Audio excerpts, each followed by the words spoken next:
Episode 521 for May 8th, 2018. We Are Sirens by L.S. Johnson. Rated R.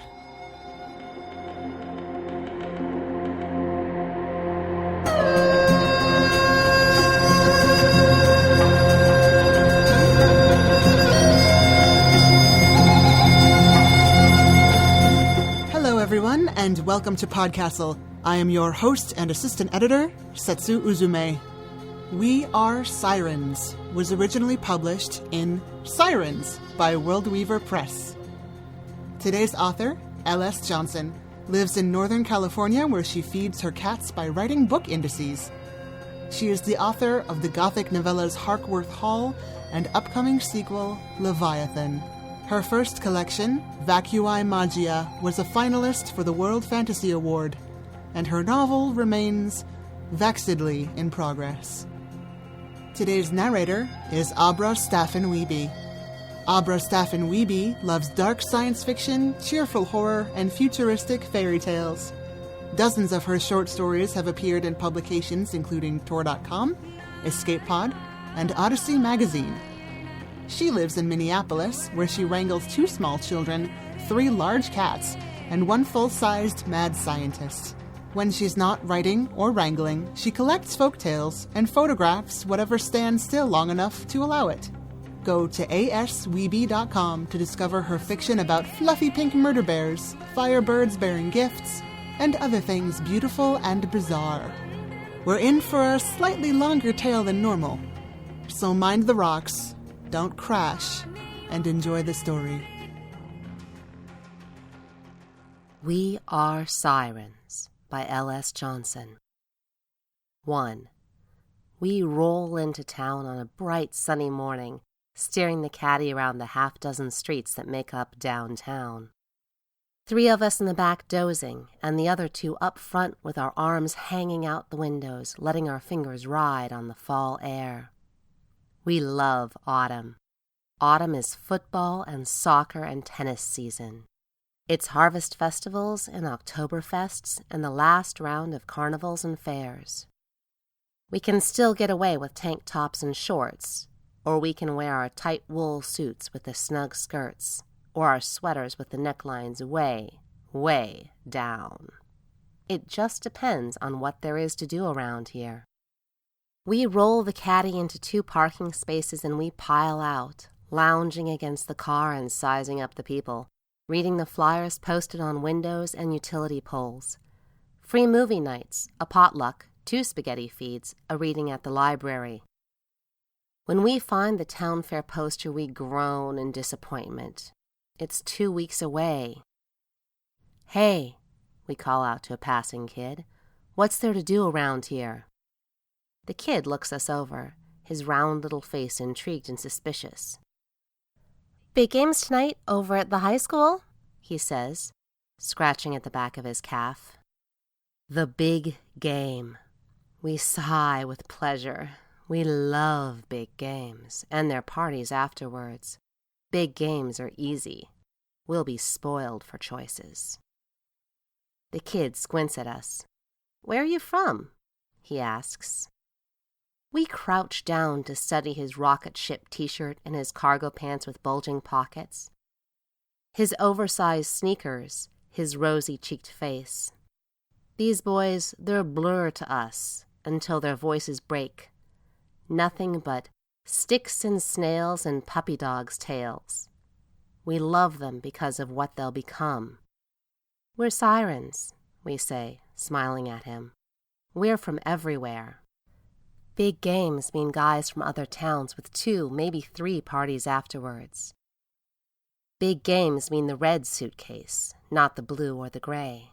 In the red suitcase, we have the high school clothes, the mini skirts and tennis shoes, the t-shirts and the lipstick as red as the cherry Slurpees we grab on our way to the field. In the red suitcase, we have 5 denim jackets with a patch on the back that says Sirens, because for the big game, we're always an out-of-town gang, tough girls from some generic city that turn heads and make the adults scowl and whisper, make the mothers especially suck their teeth in disapproval, and the fathers agree, though with a gleam in their eye, a gleam that remembers what it was like to be a teenage boy watching the tough girls and wondering if it was all true, what they said about tough girls. We take our Slurpees and we climb up to the top of the bleachers and sprawl there, our bare legs loose and splayed on the warm metal, the wind ruffling at our skirts. We slurp our Slurpees with our pursed red lips, and we hum, just loud enough for the wind to hear. We hum the call of Hades, so he'll be ready for his new arrivals. And as always we pause and listen. Sometimes we'll hear an answering melody, like a shepherd's pipes or a farmer suddenly bursting into song or a radio starting from out of nowhere. But though we strain to hear, there is only the rumbling of the crowd and the blaring loudspeaker announcing names. It's been a long, long time since we heard an answer. But we are sirens, and someone has to sing. We settle in to wait as the game kicks off, scratching the bumps of our wings against the railing of the bleachers, our legs tangling pink and olive and brown as we play footsie with each other. We sing in whispers of other sunny days spent waiting, watching games being played, watching cars and horses passing, watching our meadow grass bending in the wind, or the surf crashing against our rocks. We have been this way a long time, and some time, and not long at all, for all times are then and now and everything in between. We will be, and we have been, and we always are, and that's all we need to know. And damn, but we love us some cherry Slurpees. One of us farts, and some of us titter, and we slurp until our straws are sucking air. The final whistle is like birdsong, and we sing in response. It's time, it's time, it's time. We join the crowd hanging around the school afterward, nodding to the guys as they pile out of the building, shower fresh and slapping hands and swaggering. We love that swagger. We love the dewy hairs on their napes and their still flushed skin. We sit on the gold-colored hood of the caddy and poke and kick at each other, and we feign boredom while we pick and choose like they're sweets in a shop. The girls give us side-eye looks, and the guys mutter and snigger, and we're humming our song. Our dangling feet kick in time with it. Our fingers drum it on the warm metal. When they start to disperse, we call out, "So where's the party?" One guy walks over to us, and he's already a man, filled out and stubbly, and we see the girls watching him, watching us, and our hum changes to a contented trill. Oh, he will do. Oh, he will do us nicely. "Where are you from?" he asks. "The city," we say with a shrug. "We're visiting her aunt out here. Got sent to the boondocks to straighten us out." It was either that or juvie. "You guys gotta do something for fun. We haven't been to a good party in ages," we finish, to seal the deal. He looks us over, appraising just as we appraised him, but we titter because we know we're assessing very different things. "Jason's dad is out of town," he says with a twitch of his head. "We're going to pick up a couple of kegs and go out there tonight." Two of his friends have sidled up behind him, their pads and helmets dangling from their hands. The setting sun torches their faces so we can see their very skulls. "So you're in a gang or something?" one asks, his voice full of fake scorn, as if the thought doesn't make his heart race. "We're our own gang," we say. "We're the Sirens, and we like to party." We hop off the car, dusting our skirts so the hems flutter around the tops of our thighs. "Give us the address and we'll meet you there." They confer among themselves and manage to come up with a pen but no paper. We sigh and take off our jacket and hold out a bare arm. The big one, the man, writes the words in rough strokes along the soft inner skin, and while he leans in close, we whisper our song in his ear, the one we love best, and he trembles and drops the pen. When he bends to pick it up, we spread our legs a little, our skirt brushing against his face as he stands. "We'll see you there," we say. "What's your name, anyway?" Everyone calls me Big Mac," he says, red-faced. At once we fall about laughing. We haven't laughed this hard in ages. Both a song and a meal. We feel the threads of fate close around us. We sense our meandering path become the purposeful soaring of flight.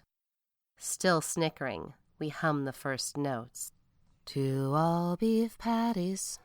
"Of course you are," we say. "We'll see you soon, Big Mac." When we show up to the party, we park the caddy way down the road and leave our jackets behind, folding them up carefully and putting them back into the red suitcase. We like our jackets too much to risk ruining them, and there will be ruining tonight. Instead, we put on cheap t-shirts and our special skin-tight pants that are as tricky as chastity belts. We do our eyes dark and our lips red.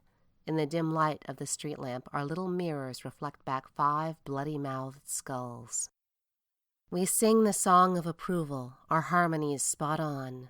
We sing of long-ago lakes and rivers and oceans and our reflections in those waters, hollow-eyed and bloody-mouthed, and how the lapping of the waves was also the rhythm of the gods' approval. "As if they could keep us trapped in those rocks," we say. "As if." Someone has to sing. I don't see anyone else doing it. Someone has to test their mettle. The word metal makes us smile like cats. Big H understands. Big H lets us do as we please. "One Big Mac for Big H, coming up." We fall about giggling again. We walk up the drive to the party, our arms filled with bags. We've come prepared. We've got hard liquor and weed and long pretzel sticks we can suck on. We've got our tight pants with their trick openings and our bad girl smiles. And we're ready to get this party started. Because these parties are never like the movies.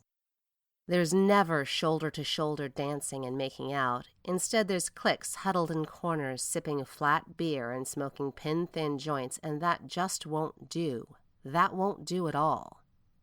We like dancing. We like groping and kissing. We like sweat and lust and nervousness all at once.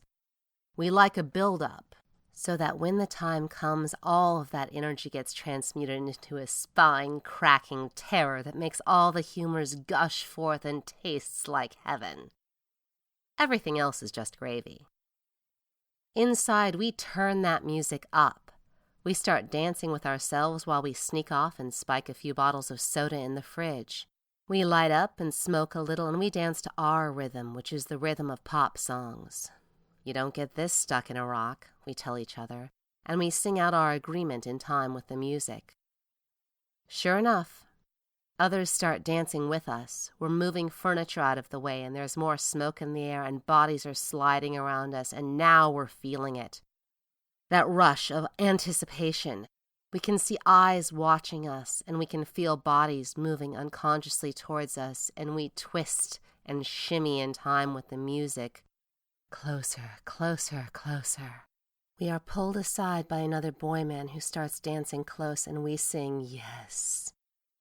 We are stumbling up the stairs with strong lips on our lips and strong hands on our hips, and we open our mouths to theirs, and into the beery chasm of their throats we sing, "Yes." Throughout the house our 5 bodies trill, and we whisper, "Let's go for a drive and we can really party." And we hum in unison, "Yes, yes, yes." And we're stumbling through a hallway, around bodies and over bodies, and leading the warm, sweaty hand in ours, when a door opens and a girl comes out. Her eyes are swollen and she looks like she's going to be sick. She's wearing her jacket and it's buttoned all the way up. We know about buttoned-up jackets and coming out of bedrooms with eyes swollen from crying. A guy comes out behind her, looking both sated and pissed off, and we ignore the one with us and instead sing to him, this bedroom boy. We sing to him. For we know about swollen eyes and buttoned-up jackets, and we know the sweetness of surf crashing on rock, and our song is, "Bedroom boy, are we gonna make you crash?" It's new and old all at once. It's a song we've sung since we can remember. And it's a song about this boy, this night, right now. We offer the girl our drink, and she tries to take a sip, but then starts heaving. And we know about this, too. We hum, girl. We hum, swollen eyes, button jacket throwing up. And our hum fills the house with a mixture of trepidation and delight. And we start the crash song all over again. The girl looks around, wiping at her running eyes. What's that weird music? And then it is like a movie, because the world goes quiet as we study this girl. There's something about her, something we can't put our finger on. When was the last time a girl heard us? Ages ago, we think. Ages ago, when we were 4 and became 5 because a girl heard us. We call out a new chorus. She hears us. We listen to the silence. We feel the utter shock through the house. We hear the rhythm of bewilderment. Until at last we call out our response from 5 mouths at once. Then she comes with us. We're making out in some big van car with guy breath and guy hands while we barrel along some dark road. The girl sits in the far back with us. And she's finally started drinking, trading gulps from the bottle and listening to the wet smacking and grunting and our feet tapping in time. We have bedroom boy with us, and we've promised the girl that we're going to do something terrible to him. In response, the girl said her name is Sarah, but otherwise she stayed quiet, sitting in the far back with us, a wary expression on her face. So you're like a gang or something? The Sarah girl finally asks. Her eyes have stopped running, but now she's wiping her nose over and over. We're sirens, we agree, taking another long swallow. Like the Odyssey, right? Odysseus. Fear makes us convulse in a long, body-wrenching shudder that spirals out into the night, following the threads of fate that connect all the sirens we have been and will be, so that everywhere and everywhen we are shuddering, in cities and villages and open plains and rocky coasts, aloft on our black wings or still stuck in the mire of this world singing, "Yes, come to us, yes." We all, to a one, shudder. Oh, we have not thought his name in so long. We still don't know, will never know, if the gods turned us into rocks because he lived, or because we tried so hard to make him die. If there's one thing we learned from that time, it's that the gods are bastards and never, ever to be trusted.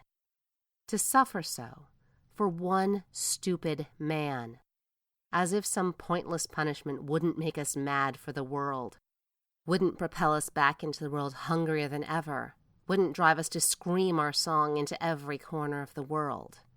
As if. The car squeals and lurches around a corner, and the Sarah girl looks over her shoulder.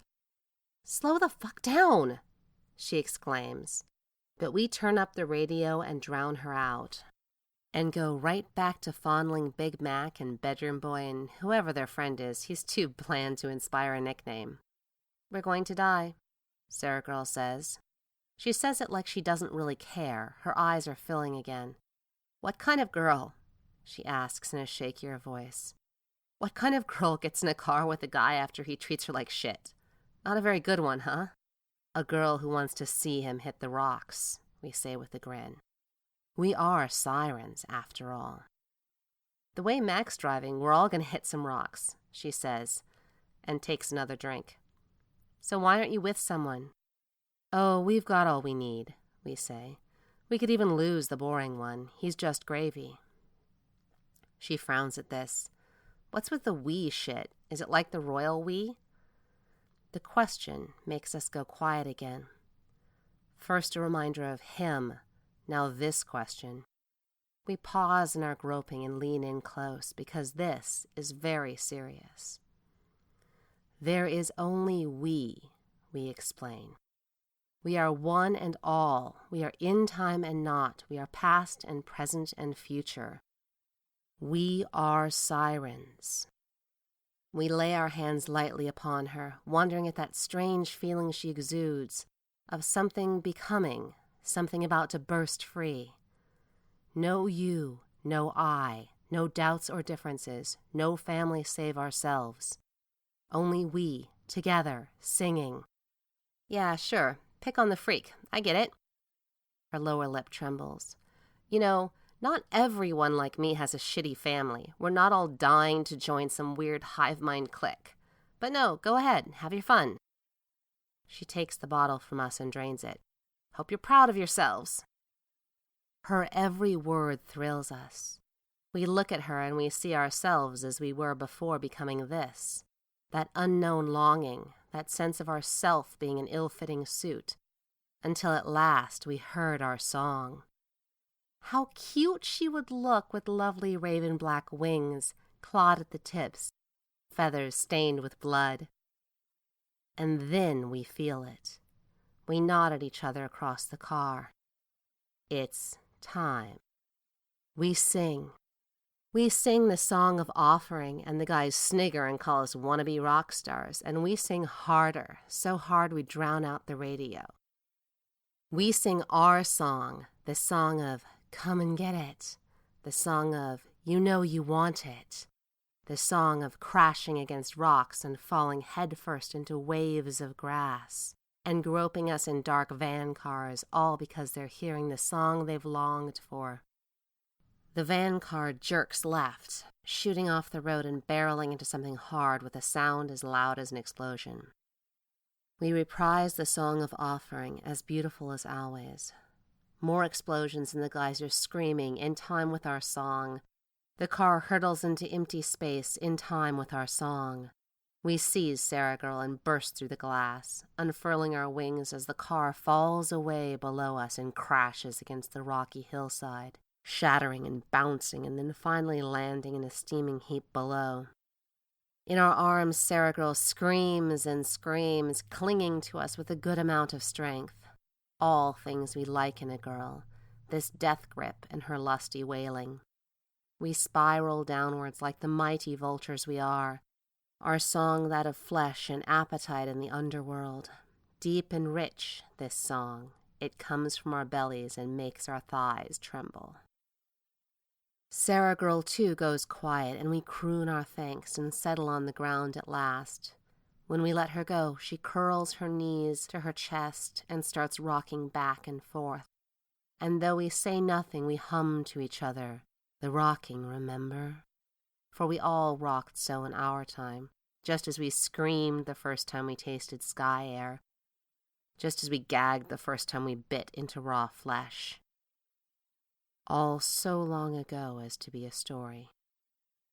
We toss aside the remains of our t-shirts and bras and stretch our wings to the cool night air. We take a moment to pin back our hair, straight and curly, thin and thick, and then we set to work. We drag the bodies out of the wreck, one after another, bloodied boy limbs contorted and folded, heads at odd angles and bones jutting from flesh. One still moaning, and we start with him, falling upon him with clawed hands and hungry mouths, and when he stops moaning, we hear another sound, a rhythmic keening that we rather like, and we all look at Sarah Girl, who stops both rocking and keening as our 5 faces turn to her, and her eyes roll up and she falls over in a faint. We cradle her between us, this Sarah Girl, and we take a mouthful of bedroom boy and we chew it into a soft pap, and then we kiss our sleeping Sarah Girl, easing his warm, soft flesh into her mouth, and we stroke her throat, and we sing the song of becoming until, with a jerk, she gulps it down. We coast on the wind until we're circling the caddy, loving the starlight and the lights below. How many starlit nights have we flown so? Over mountains and beaches, pitch-black villages, and cities like a million scattered jewels gleaming. Gone are the days when we can safely soar in sunlight, and we croon a soft song of regret and time before slowly returning to earth.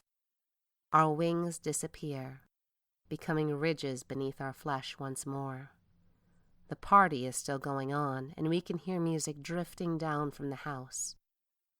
As we drive away into the purpling dawn, our sleeping Sarah girl sprawls atop our laps in the back seat. She stirs and whimpers baby-like, and we stroke her thick black hair, and we rub her narrow back, but we feel nothing.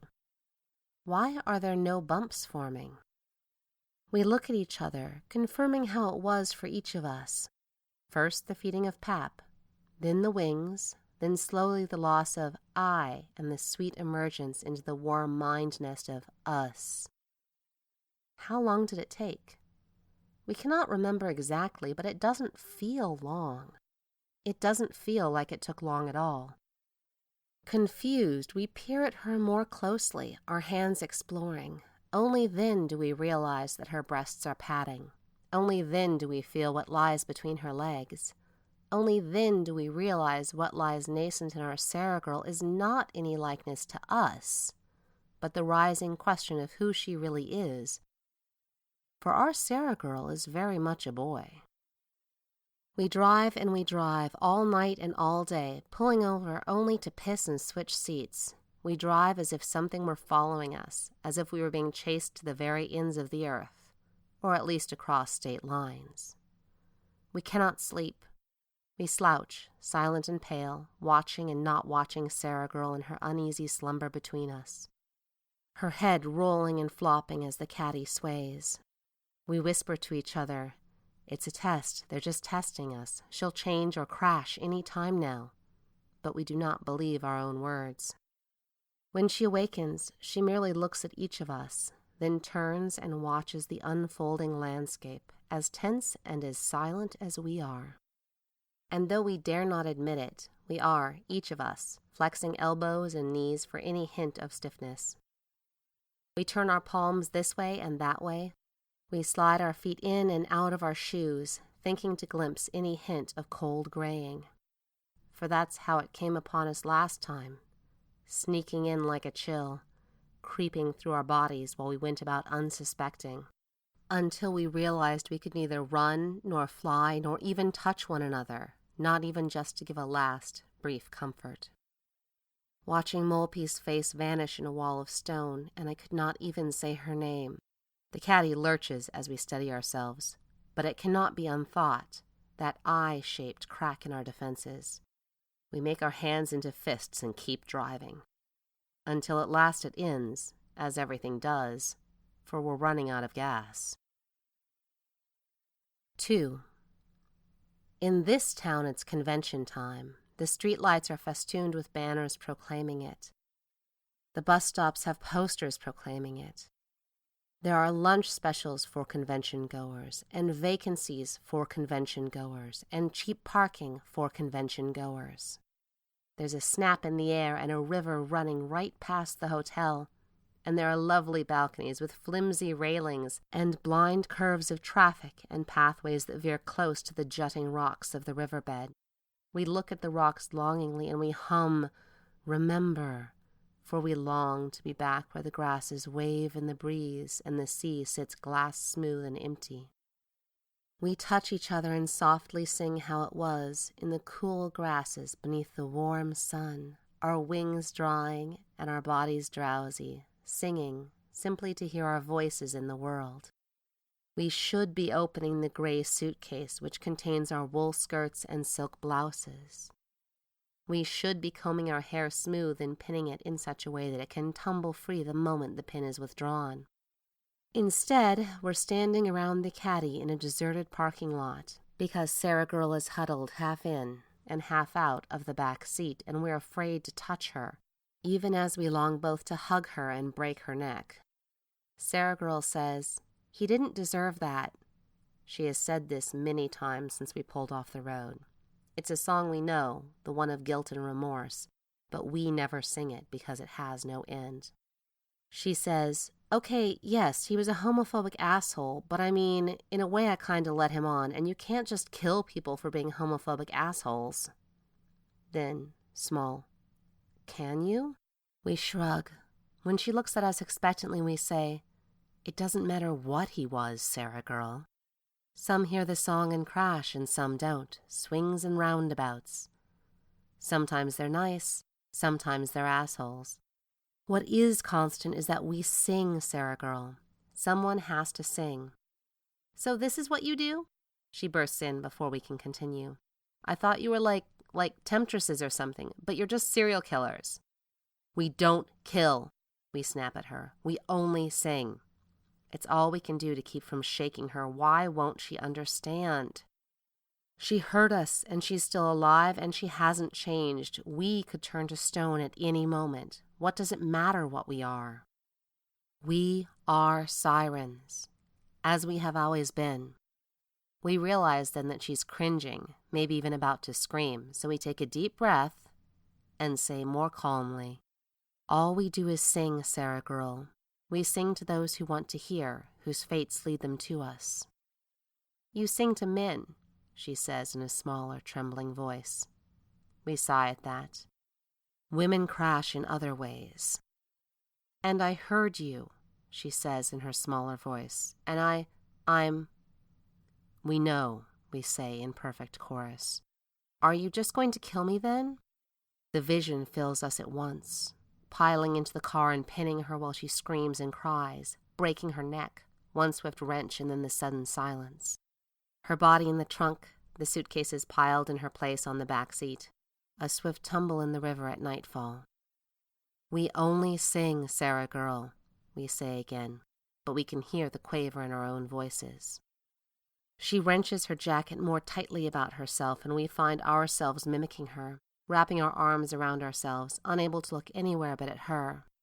So I've heard you, and I'm alive, and I haven't turned into some winged murderess, she says. So then I'm nothing, right? Not one thing or the other. So maybe I can just go home? We only look at her. You let Odysseus go. I mean, he heard you and he lived.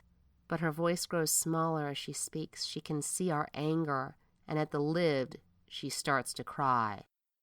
We hate her now. We hate her tears and her smallness that reminds us of when we were I. We hate her for reminding us of him. We hate her for going to that party like an idiot. What was she thinking? As if they wouldn't see her as something to bully and abuse, as if the world has changed that much. As if. Homer never sang what happened to us, Sarah girl, we say coolly.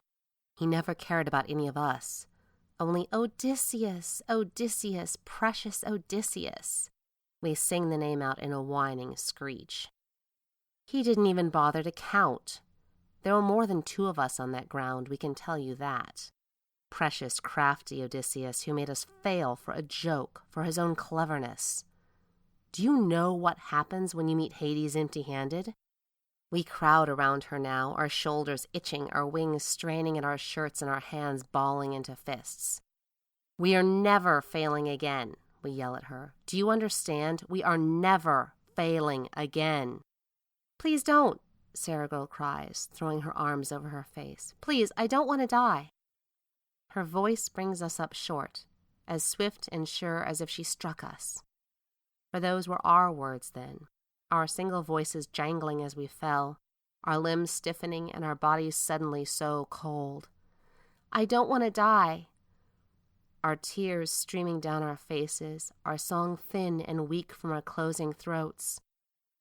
All that I had left undone, all that I wanted, all that I hoped, all that I longed for, all that I was, I don't want to die. Our body prisons, our caged minds in their lonely calling. Blindly we fling our arms out, each feeling for the other, even as we come back together in a rush of awareness that leaves us breathless. In the back seat of the caddy, Sarah girl is still crying, oblivious to everything but her own fear. There were others before this, others with women's souls in men's bodies, or men's souls in women's bodies, others who were children of Hermaphroditus, or claimed no sex at all. Every time they crashed or changed. Why now? Why her? What were we supposed to do? We start to hum the song of Crash, but it feels wrong. It feels like we're singing it to ourselves. Instead, we do the only thing we can think to do. Damn it all, we say. We need a drink.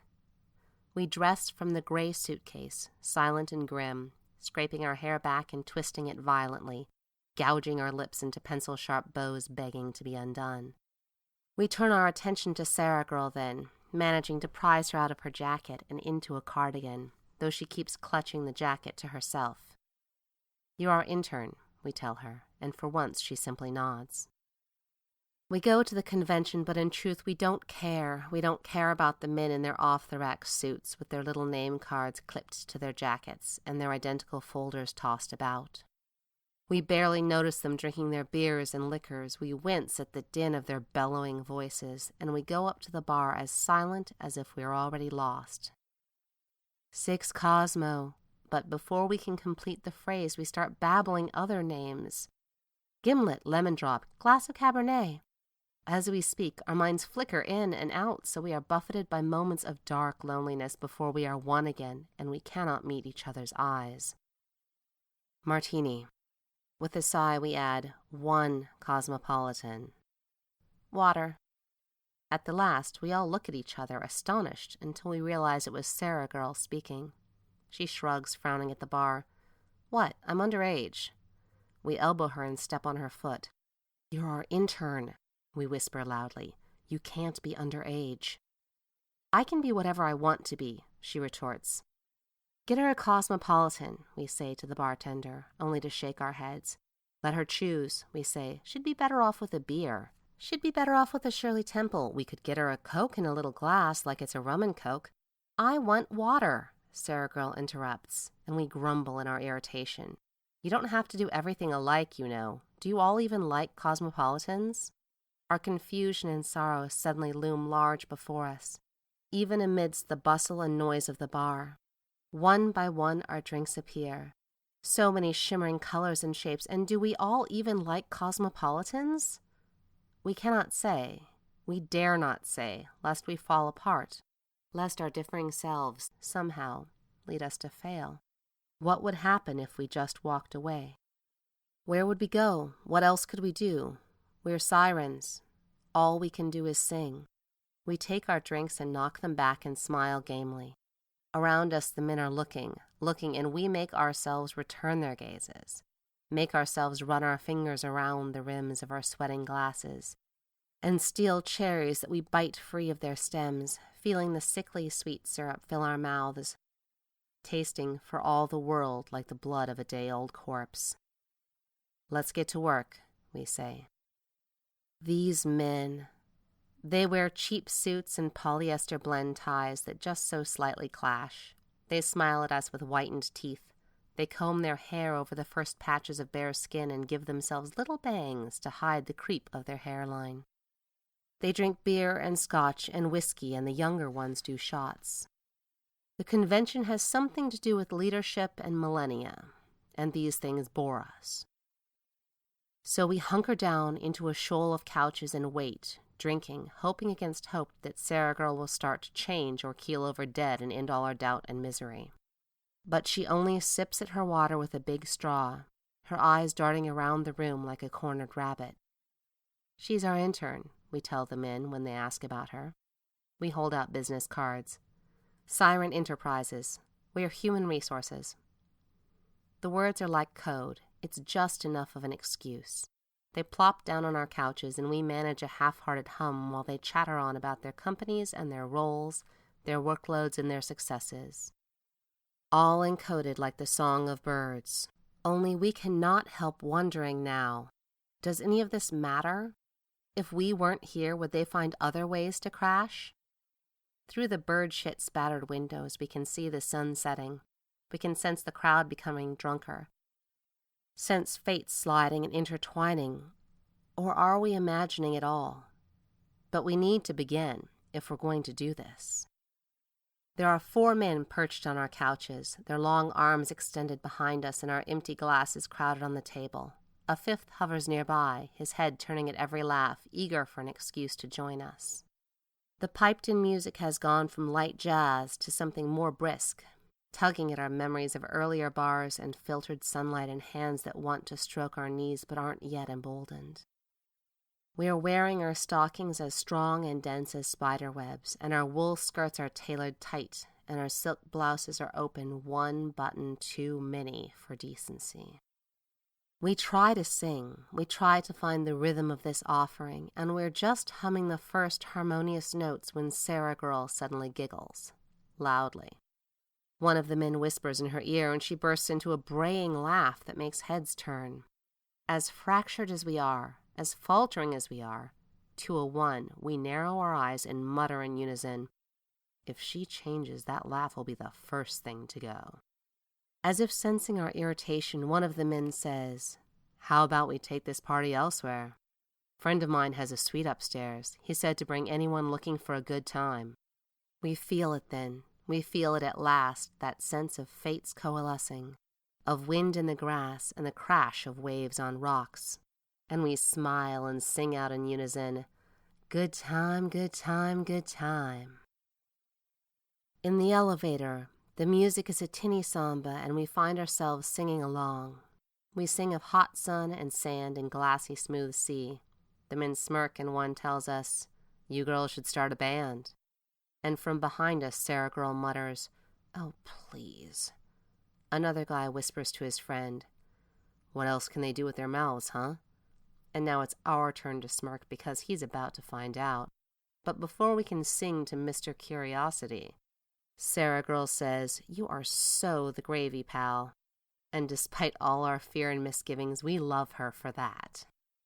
The music coming out of the television is all thumping synthesizers, and the liquor bottles are heavy in our hands, and the cocaine up our noses burns like the rising sun. The men stumble against us, laughing. They're pulling off their ties and whispering bad words in our ears as they try to dance to our rhythm, which is the rhythm of late-night grooves. We sing along with the mimed images on the screen, dark, syrupy words about grinding and riding and whipping and shackles and thighs and wet, wet lips.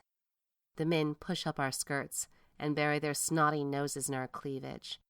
And if they weren't so drunk, we'd do something about that. We're wearing silk after all, but they are very, very drunk, and it's almost time.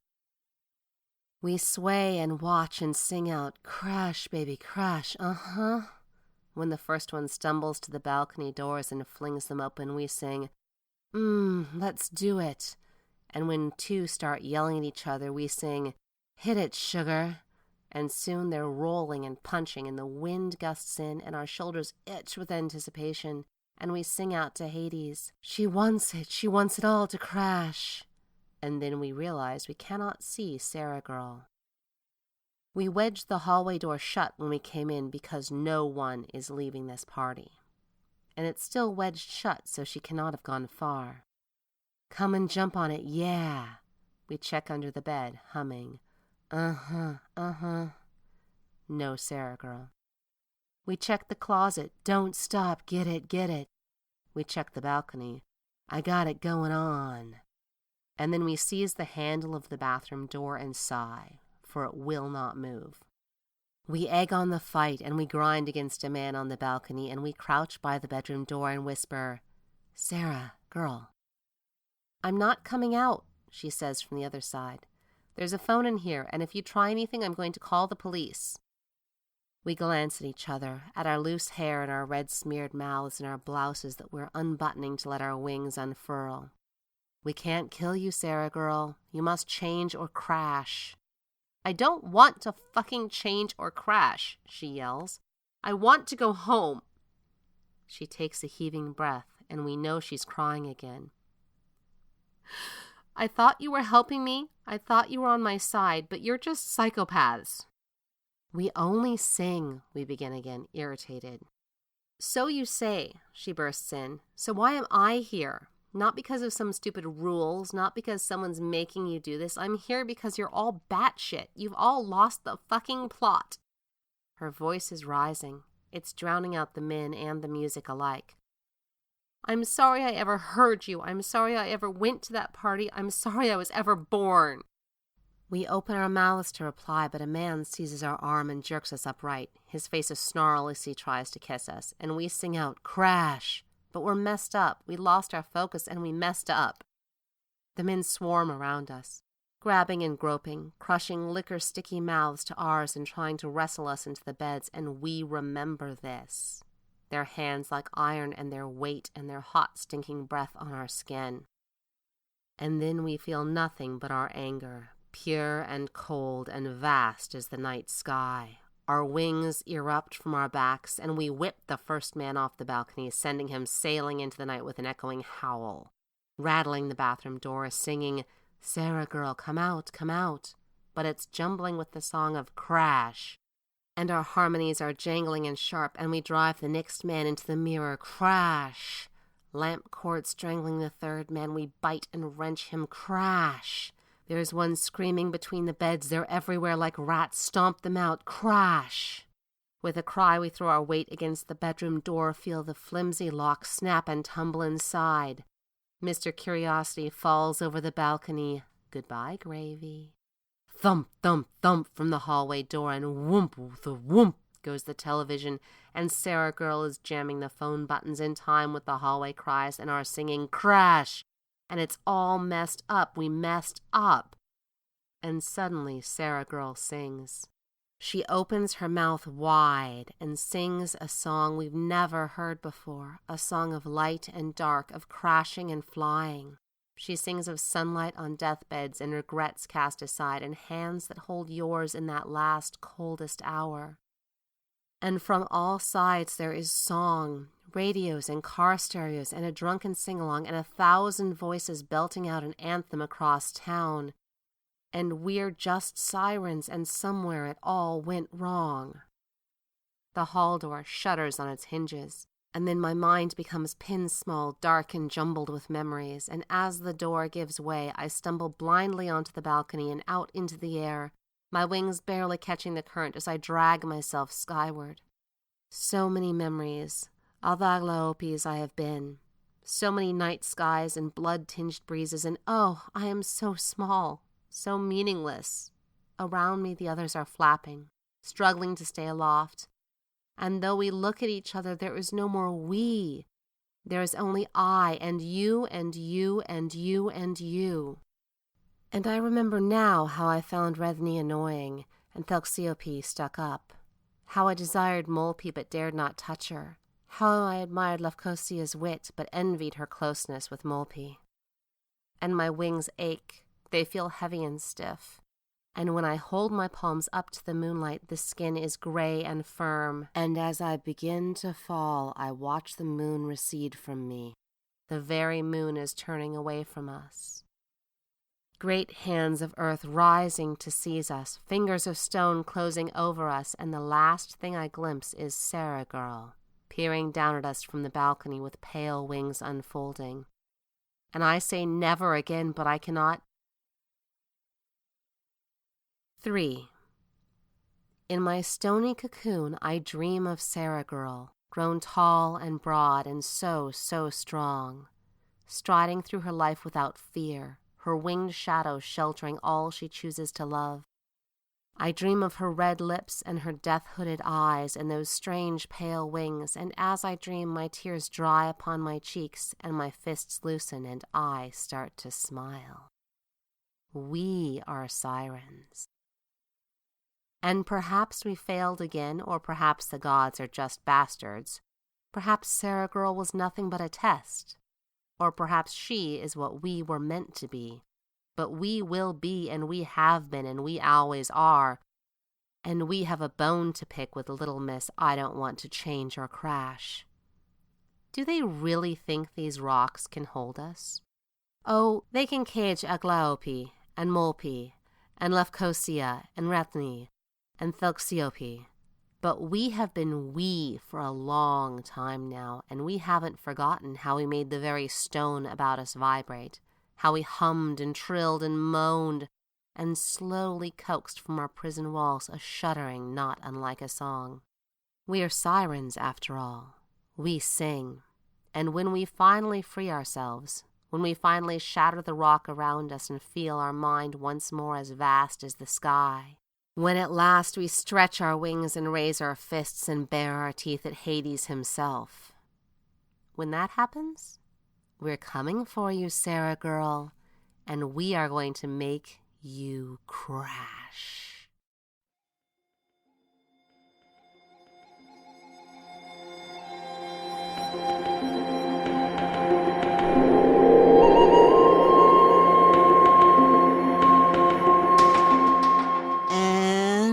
Welcome back. This story ran rampant through the castle when it first appeared, and everyone had intense responses to it. It seemed to draw something out of all of us that normally goes unsaid or unexamined.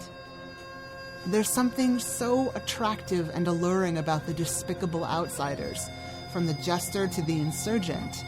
They seem to see what no one else sees, and make their jokes to anyone without fear of reprisal. Who doesn't want that freedom? They seem to have it all by standing out and fitting in at the same time. The point of fracture when the collective voices splinter into individuals reflects the paradox of that experience beautifully. I think that's where our sense of self comes from, that one constant note that continues through all the other crests and troughs and jagged rocks. I was so relieved for Sarah. Not only that she got to be herself, but that in the end she was herself enough that she left them behind. That's our story for today. On behalf of everyone here at PodCastle, including our co-editors Jen Albert and Khalida Muhammad Ali, our forum moderator Asikat, and of course our hive mind of associate editors, Sui Davies Okumboa, Eleanor Wood, Aidan Doyle, Crystal Claxton, Raj Gopal, Stephen Capps, Matt Dovey, Devin Martin, Elora Gatz, Arun Jiwa, Stephanie Cox, Julia Pat, Hamilton Perez, and Naru Sundar. Thanks for letting us all share another story with you. We've got to fly, but we'll be back next week with another tale. See you then.